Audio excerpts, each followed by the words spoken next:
Hai YouTubers, selamat datang di channel kami, Sudut Pandang Channel. Sebelum Anda menyimak berita yang akan kami sajikan, kami sarankan Anda menekan tombol subscribe atau langganan di bawah ini agar Anda selalu update berita terbaru dari channel kami.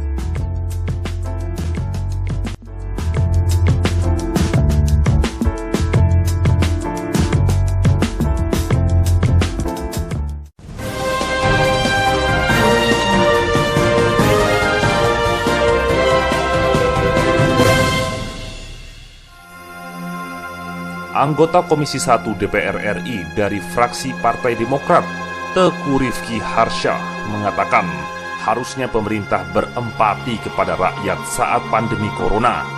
Rifki menyayangkan izin yang diberikan kepada 500 TKA Cina yang akan bekerja ke Konawe, Sulawesi Tenggara. Izin yang diberikan kepada TKA tersebut tak jauh dari Hari Buruh 1 Mei juga patut disayangkan. Di tengah sulitnya keadaan lingkungan kerja, buruh di tengah tren ekonomi yang memburuk, sepatutnya pemerintah dapat menunjukkan empatinya, bukan malah menyebabkan guncangan sosial dengan mengizinkan TKA masuk ke Indonesia, kata Rifki saat dihubungi pada hari Sabtu. Rifki mengatakan saat ini Indonesia sedang berupaya menyelesaikan corona. Dia meminta harusnya pemerintah fokus akan hal itu.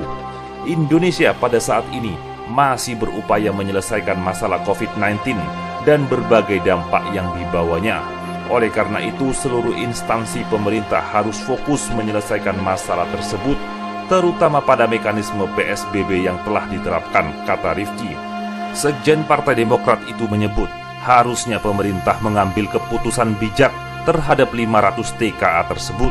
Menurutnya, penolakan yang dilakukan pemerintah setempat adalah salah satu upaya untuk mencegah masuknya virus corona.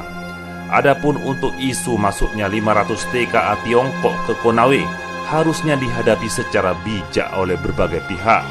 Keputusan Pemda Konawe yang menolak kedatangan TKA tersebut harus dilihat oleh pemerintah pusat sebagai usaha pemeliharaan konsistensi PSBB di berbagai daerah di Indonesia, tutur Rifki.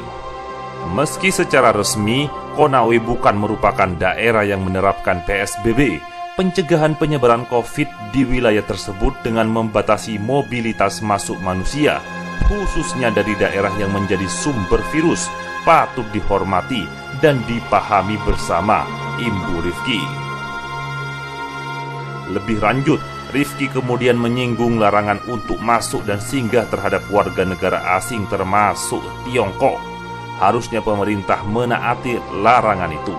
Selain itu, Kementerian Luar Negeri juga belum menarik larangan masuk warga asing yang berasal atau pernah singgah di 11 negara krisis corona, termasuk Tiongkok, sehingga justifikasi pemerintah memberikan izin masuk ke TKA Tiongkok tidaklah valid, kata Rifki.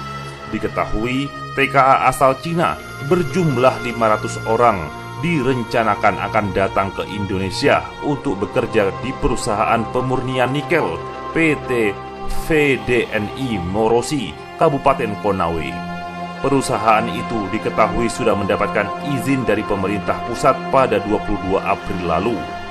Meski sudah ada izin dari pemerintah pusat, kedatangan TKA Cina itu ditolak oleh berbagai pihak. Salah satunya dari DPRD Sulawesi Tenggara. Ramai-ramai para pimpinan DPRD tidak sepakat dengan kedatangan TKA Cina di tengah pandemi corona. Ketua DPRD Sulawesi Tenggara, Abdurrahman Saleh, mengatakan kebijakan tersebut diambil bukan karena anti-Cina, melainkan antisipasi karena Cina merupakan negara yang menjadi asal virus corona. Dia menegaskan akan memimpin aksi penolakan jika 500 TKA dipaksakan tetap datang ke Sultra. Jadi bukan karena anti Tiongkok, tapi saat ini ada pandemi dan kita tahu asalnya itu dari Wuhan. Jadi kita antisipasi, saya pimpin langsung aksi jika dipaksa datang, kata Abdurrahman Saleh dalam rapat paripurna di gedung DPRD Sultra pada hari Rabu. Demikianlah berita yang kami sampaikan. Jika Anda ingin update berita terbaru dari kami, silahkan klik tombol subscribe atau langganan. Dan Anda boleh juga untuk men-share atau membagikan berita ini kepada teman-teman Anda yang lain. Terima kasih, sampai jumpa.